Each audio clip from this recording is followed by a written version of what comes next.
প্রিয় দেশবাসী, আজ বাংলাদেশ একটি গভীর সংকটময় মুহূর্তের মধ্য দিয়ে যাচ্ছে।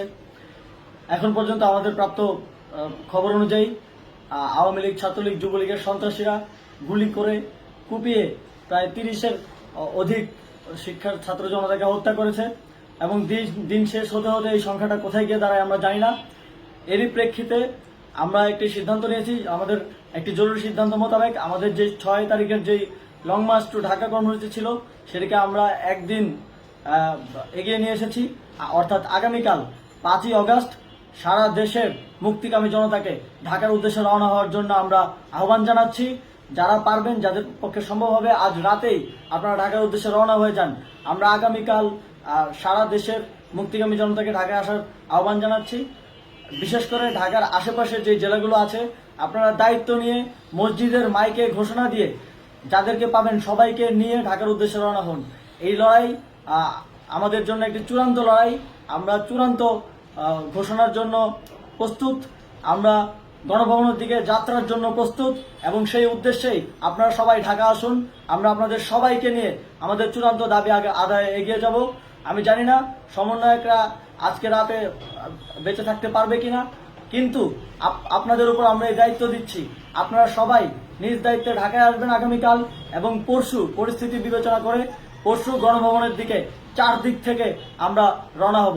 আমরা খুব আতঙ্কের সাথে লক্ষ্য করছি যে ছাত্রলীগ, যুবলীগ এবং আওয়ামী লীগের গুন্ডারা পুলিশের অস্ত্র দিয়ে পর্যন্ত সাধারণ জনগণের উপর হামলা করছে। কিন্তু একটি সুখের খবর হচ্ছে, সারা দেশের বিভিন্ন স্থানে সেনাবাহিনী ছাত্র জনতার পক্ষে দাঁড়িয়েছে। আবার কিছু কিছু জায়গায় যেমন মিরপুর ও মোহাম্মদপুরে সেনাবাহিনী ছাত্র জনতার বিপক্ষে দাঁড়িয়ে গুলি চালাচ্ছে। আমরা সেনাবাহিনীর প্রতি আহ্বান জানাতে চাই, আপনারা এদেশের নাগরিক এবং আপনারা এদেশের নিরাপত্তার দায়িত্বে আছেন, এদেশের জনগণের যানবাহনের নিরাপত্তার দায়িত্বে আছেন।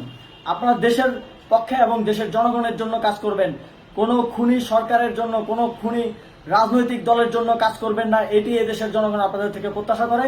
আমাদের এই আন্দোলনে সম্পূর্ণ সমর্থন দিয়ে হয় নিরপেক্ষ থাকুন, অথবা এই খুনি বাহিনীকে, সরকারের খুনি বাহিনীকে প্রতিহত করুন, তাদেরকে যথাযথ শাস্তির আওতায় নিয়ে আসুন। যেই কারফিউ সরকারের পক্ষ থেকে ঘোষণা করা হয়েছে, আমরা স্পষ্টভাবে বলতে চাই, সেনাবাহিনী এই ধরনের কোনো কারফিউ বাস্তবায়নের জন্য মাঠে না নামে। যদি মাঠে নামে তাহলে সেনাবাহিনী স্পষ্টভাবে অফিসিয়ালি জনতার বিরুদ্ধে দাঁড়াবে। আমরা চাই না সরকারের এই ষড়যন্ত্রে সেনাবাহিনী পা দিক। সেনাবাহিনীকে জনতার বিরুদ্ধে দাঁড়ানোর যে ষড়যন্ত্র সরকার রচনা করছে সেটিতে সেনাবাহিনী পা দিবে না, এই বিশ্বাস আমরা রাখতে চাই। আওয়ামী লীগ আজ সারা দেশে তাদের খুনি বাহিনীকে নামিয়ে দিয়েও ছাত্র জনতার প্রতিরোধের মুখে টিকতে পারেনি।